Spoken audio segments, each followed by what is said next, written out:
Bismillahirrahmanirrahim. Assalamualaikum dear student. Welcome to my YouTube channel. This is Mushtaq Ahmad. Dear student, today we will discuss about monosaccharide. आज हम monosaccharide को detail के साथ discuss करेंगे, तो आपने लास्ट तक हमारे साथ रहना है। आपकी जितनी भी कंफ्यूजन होगी वो आज क्लियर हो जाएगी।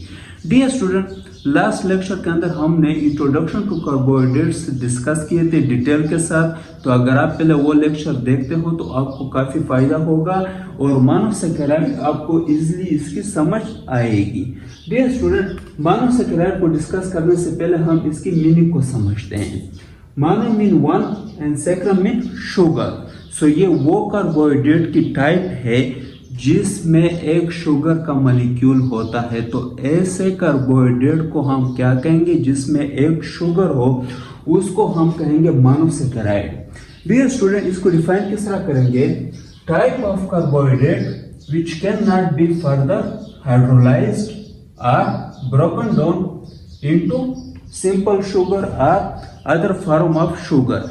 यानी ये कार्बोहाइड्रेट की वो किस्म है जिसको हम मजीद तोड़ नहीं सकते या मजीद हम इसकी ब्रेकडाउन नहीं कर सकते into simple form of sugar. यानी कि अगर आप इसकी ब्रेकडाउन करोगे या इसको तोड़ोगे तो इससे आपको मजीद शुगर नहीं मिलेंगे, बल्कि ये कन्वर्ट होगा किस चीज में? कार्बन डाइऑक्साइड प्लस वाटर में। तो ये आपको मजीद शुगर के मॉलिक्यूल नहीं दे सकते, इसको हम कहते हैं मोनोसैकेराइड। डियर स्टूडेंट, इसके बाद अब हम प्रॉपर्टीज को डिस्कस करते हैं। Dear student, monosaccharide are called simple sugar. ये आपने एमसीक्यूज के लिए याद रखना है कि सिंपल शुगर जो है वो कौन सा कार्बोहाइड्रेट को हम कहते हैं। तो मोनोसैकेराइड को हम क्या कहते हैं? Simple sugar. Low molecular mass. ये सिंपल शुगर क्यों होता है?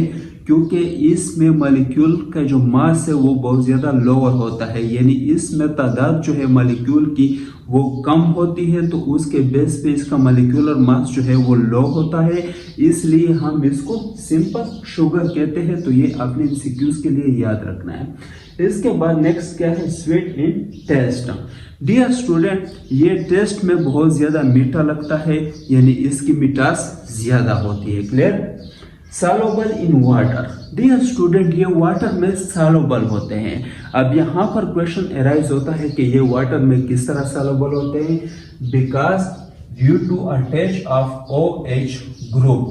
क्यों? क्योंकि इसके साथ हाइड्रॉक्सिल ग्रुप यानी OH ग्रुप अटैच होता है, जिसकी वजह से ये वाटर में सॉल्युबल होते हैं। यहाँ पर आप एग्जांपल में देख सकते हो, ये ग्लूकोज का स्ट्रक्चर है, तो यहाँ पर आपको नजर आएंगे ये OH ग्रुप। क्लियर? तो इसी वजह से ये वाटर में सॉल्युबल होते हैं। Clear? Next, empirical formula is CH2O। तो ये भी आपने एमसीक्यूज के लिए याद रखना है कि मोनोसैकेराइड का एम्पेरिकल फार्मूला कौन सा होता है। तो इसका एम्पेरिकल फार्मूला है CH2O। Next, contain either aldehyde. ये इसका फार्मूला है एल्डिहाइड का, और आइदर कीटो फंक्शनल ग्रुप। डियर स्टूडेंट, इसके साथ या तो एल्डिहाइड का फंक्शनल ग्रुप अटैच होता है या फिर केटो का फंक्शनल ग्रुप अटैच होता है। तो ये भी आपने एमसीक्यूज के लिए याद रखना है। Next, white crystalline powder. Dear student, ये आपको व्हाइट क्रिस्टलाइन पाउडर के फॉर्म में आपको मिलेंगे। क्लियर? यानी कि आपको ये सफेद पाउडर में जो क्रिस्टलाइन होता है, क्लियर, उस फॉर्म में ये आपको मिलेंगे। तो डियर स्टूडेंट, अब हम क्लासिफिकेशन की बात करते हैं। Classification of monosaccharide.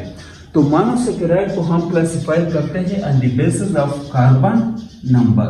ये आपने माइंड में रखना है कि मोनोसैकेराइड को हम कार्बन के नंबर के बेस पे हम इसको क्लासिफाई करते हैं।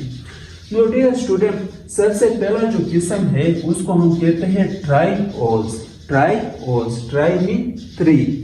सो those monosaccharide which contain 3 carbon atom. वो मोनोसैकेराइड जो 3 कार्बन एटम के ऊपर मुश्तमिल होता है उसको हम ट्राइओल्स कहते हैं। सिंपलेस्ट मोनोसैकेराइड, ये पॉइंट आपने एमसीक्यूज के लिए याद रखना है कि अगर एग्जाम पेपर में आपसे पूछा जाए कि सिंपलेस्ट मोनोसेकेराइड कौन से होते हैं, तो आपने कहना है कि ये ट्राइओज होते हैं। क्लियर। इसके एग्जांपल क्या है, ग्लाइसर एल्डिहाइड, और ये भी आपने मस्ट एमसीक्यूज के लिए याद रखना है कि ट्राइओज का जो एग्जांपल है वो क्या है, ग्लाइसर एल्डिहाइड। नेक्स्ट टेट्रोज, टेट्रोज कहते हैं 4 को। क्लियर। कंटेन 4 कार्बन एटम, इसमें 4 कार्बन एटम होते हैं, यानी वो मोनोसेकेराइड जिसके मॉलिक्यूल में 4 कार्बन के एटम होते हैं उसको हम टेट्रोज कहते हैं। इसके एग्जांपल क्या है, एरेथ्रोज। क्लियर। तो ये भी आपने एमसीक्यूज के लिए याद रखना है। नेक्स्ट क्या है, pentose, pent means 5, contain 5 carbon atom, यानी वो मोनोसेकेराइड जिसमें 5 कार्बन एटम होते हैं उसको हम पेंटोज कहते हैं। इसके एग्जांपल क्या है, ribose and राइबोलोज। Clear. Next hexose, contain 6 carbon atom, यानी वो मोनोसेकेराइड जिसमें 6 कार्बन के एटम होते हैं उसको हम हेक्सोज कहते हैं। इसके एग्जांपल क्या है, ग्लूकोज, फ्रुक्टोज एंड गैलेक्टोज। तो ये आपने जितने भी एग्जाम्पल है और इसके जितने भी नाम है ये आपने एमसीक्यूज के लिए मस्ट माइंड में रखने हैं। Clear. Next heptose, contain 7 carbon atom, यानी कि हेप्टोज जो है वो मोनोसेकेराइड है जिसमें 7 कार्बन के नंबर होते हैं। इसका एग्जांपल क्या है, ग्लूकोहेप्टोज, इसका एग्जांपल क्या है, ग्लूकोहेप्टोज। तो ये भी आपने एमसीक्यूज के लिए याद रखना है। अगर हम इसके एग्जाम्पल की बात करें जो काफ़ी जगहों पर हम इस्तेमाल भी करते हैं और आपने इसका नाम भी सुना होगा, तो इसके एग्जाम्पल तो वैसे बहुत सारे हैं लेकिन हम यहाँ पर 2 मेंशन किए विद स्ट्रक्चर। डियर स्टूडेंट, अगर हम बात करते हैं हेक्सोज, कंटेन 6 कार्बन एटम, यानी कि वो मोनोसेकेराइड जिसमें 6 कार्बन की एटम है, तो उसके एग्जाम्पल क्या है, ग्लूकोज, फ्रुक्टोज एंड गैलेक्टोज। तो यहाँ पर आपको एक ग्लूकोज मिलेगा और आपको यहाँ पर एक फ्रुक्टोज मिलेगा। क्लियर। नो डियर स्टूडेंट, अगर हम ग्लूकोज में देखें तो जिस तरह हमने बात की कि जो ग्लूकोज है इसमें 6 कार्बन एटम है, तो यहाँ पर हम देखते हैं ये 1 carbon, 2, 3, 4, 5, 6।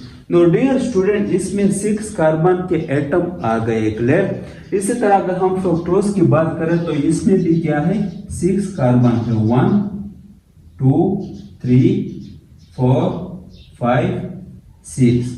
No dear student, glucose के साथ एल्डिहाइड ग्रुप अटैच होता है, ये आपने एमसीक्यूज के लिए मस्ट याद रखना है। क्लियर। और फ्रुक्टोज के साथ केटो फंक्शनल ग्रुप अटैच होता है, तो ये भी आपने एमसीक्यूज के लिए मस्ट याद रखना है। क्लियर। नो डियर स्टूडेंट, मुझे उम्मीद है कि आप सबको समझ आ गया होगा और अगर किसी का कोई कंफ्यूजन हो तो वो कमेंट में पूछ सकता है। Thank you very much.